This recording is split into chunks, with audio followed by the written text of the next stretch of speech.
దూరంగా నిలబడి ఇంకేం మాట్లాడుకుంటావు నా బొంత ఆ అమ్మాయి డాన్స్ గురించి మాట్లాడుకున్నాం అంతే కానీ వదిన ఆ అమ్మాయి ఎంత బాగా డాన్స్ చేసిందంటే అలాంటి కళ్ళు నేను ఇంతవరకు ఎప్పటిగా చూడలేదు.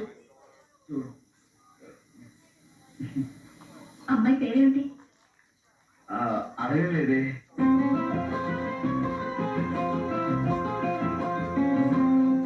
ఏమండి నేను మీకోసమే వచ్చానండి.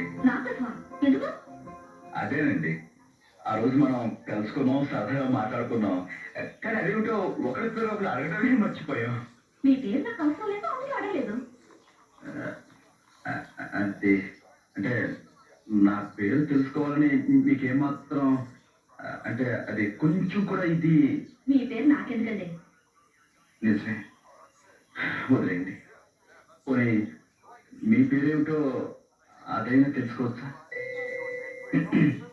వస్తాను. నా పేరు మీకు కావాలి అంతేగా? ఆగండి ఆగండి ఆగండి. మీ పేరేమిటో నేనే చెప్తాను.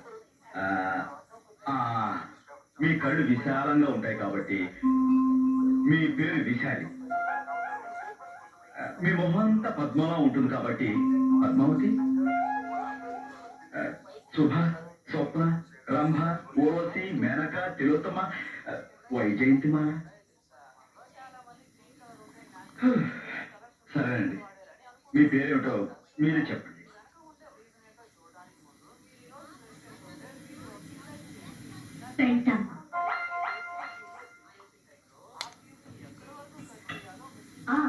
సూర్యం కూర్చో. అమ్మాయి పేరు అడిగావా? నాకు తెలుసులే, నీకు ఈ రోజు పొద్దే తెలియదు. ఇంటికి పేరేమిటి?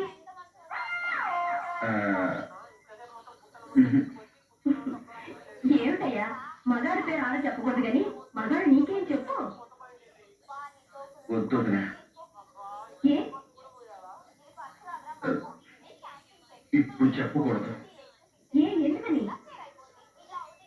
ఫోన్ చేసినప్పుడు చెప్పకూడదు అంతే. అంత చక్కటి రూపేంటి, అంత చెత్త, అంత చక్కటి రూపేంటి, అంత చెత్త పేరేంటి, అంత చక్కటి రూపేంటి, అంత చెత్త పేరేంటి? ఏమిటో